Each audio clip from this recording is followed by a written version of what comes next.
இடி மின்னல் காதல் உங்களுடைய அபிமான திரையரங்குகளில் வெற்றி நடை போடுகிறது. தான் வெற்றி பெற்றால் கோவை மாவட்டத்தில் மலைவாழ் மக்களுக்கான ஏகலைவா பள்ளிகள் திறக்கப்படும் என்று பாஜக வேட்பாளர் அண்ணாமலை வாக்குறுதி அளித்து வாக்கு சேகரிப்பில் ஈடுபட்டார். நான் சொல்ல கடமைப்பட்டிருக்கின்றேன், ஒரு டாஸ்மார்க்கை எடுப்பதற்காக நாங்கள் அரசியல் இல்லைங்க, எல்லா டாஸ்மார்க்கை எடுக்கிறதுக்காக அரசியல், அதுவும் நிச்சயமாக நாங்கள் செய்து காட்டுவோம்.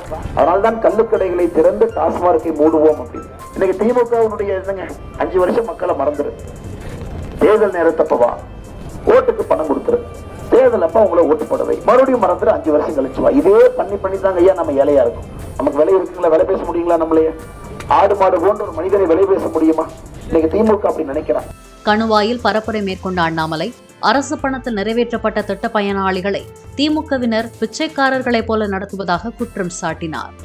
மோடியாவுடைய திட்டத்தை பொறுத்தவரை உங்களுடைய உரிமையாக அதை கொடுக்கணும். திராவிட முன்னேற்ற கழகத்தை பொறுத்தவரை நமக்கு எதை பிச்சை போடுற மாதிரி போடுறாங்க.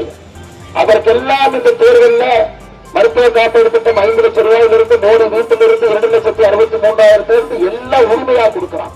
சுற்றுச்சூழல் அனுமதி விவகாரம் தொடர்பாக மூடப்பட்டுள்ள தடாகம், கணுவாய், செங்கல்சூளை விவகாரத்தில் மத்திய அரசினால் எந்த பிரச்சனையும் வராது என வாக்குறுதி அளித்த அண்ணாமலை குழந்தையை கிள்ளிவிட்டு தொட்டிலை ஆட்டுவது திமுகவினரின் வேலை என்றார். அதாவது திமுக தலைவர்களை பொறுத்தவரை குழந்தையை கிள்ளி தொட்டிலை ஆட்டுபவர்.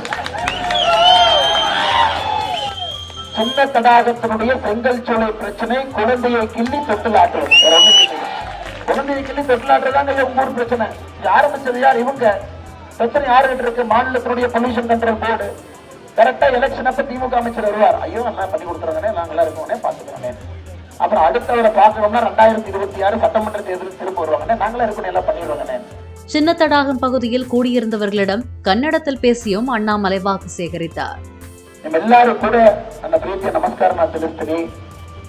ಏಪ್ರಿಲ್ 19ನೇ ತಾರೀಕು ಬಹಳ ಒಂದು ವಿಶೇಷ ಎಲೆಕ್ಷನ್. ನಮ್ಮೆಲ್ಲರೂ ಕೂಡ ಗೊತ್ತು, ಪ್ರಧಾನ ಮಂತ್ರಿ ನರೇಂದ್ರ ಮೋದಿ ಅವರು 400 MP ದಾಟಿ ಅವರು ನನಗೆ ಕೊಡ್ಬೇಕು. ಅದಕ್ಕೋಸ್ಕರ ನಿಮ್ಮೆಲ್ಲ ಸಹಕಾರ ನಾನು ಬೇಡಿಕೊಳ್ತೀನಿ. ತಾವೆಲ್ಲರೂ ಕೂಡ ತಾಮರೆ ಚಿನ್ನಕ್ಕೆ ತಾವು ವೋಟ್ ಮಾಡಬೇಕು.